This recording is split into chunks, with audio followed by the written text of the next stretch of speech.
It's the smallest country in the world, less than half a square kilometer, surrounded entirely by Rome.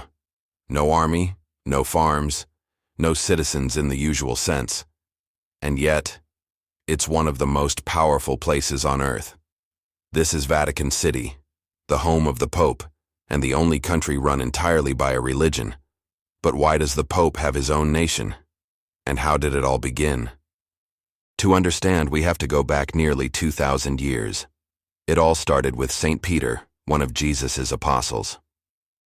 After Christ's death, Peter became the first bishop of Rome, a position that later evolved into the papacy.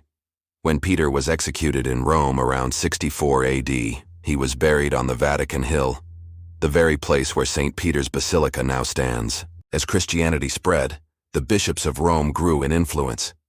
By the Middle Ages, the popes weren't just spiritual leaders, they were political rulers. For centuries, the Church controlled vast lands known as the Papal States, stretching across central Italy. Popes crowned kings, commanded armies, and shaped European politics. But in the 1800s, everything changed. The growing movement for Italian unification sought to unite the peninsula under one kingdom.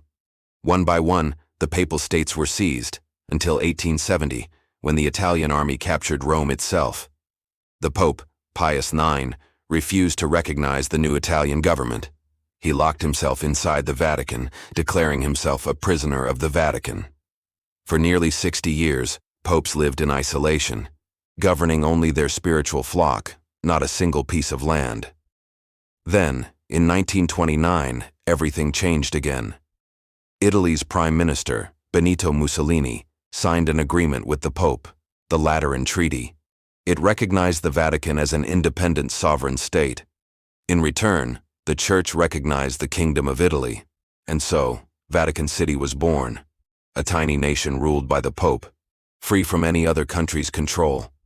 Today, Vatican City remains the spiritual heart of over 1 billion Catholics. It has its own flag, coins, post office, and even a small army, the Swiss Guard, sworn to protect the Pope.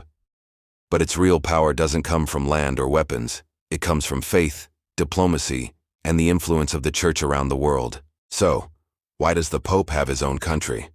Because for centuries, the Church fought not just to preach, but to remain independent of kings and nations. Vatican City may be small, but its history proves that sometimes the smallest places hold the greatest power.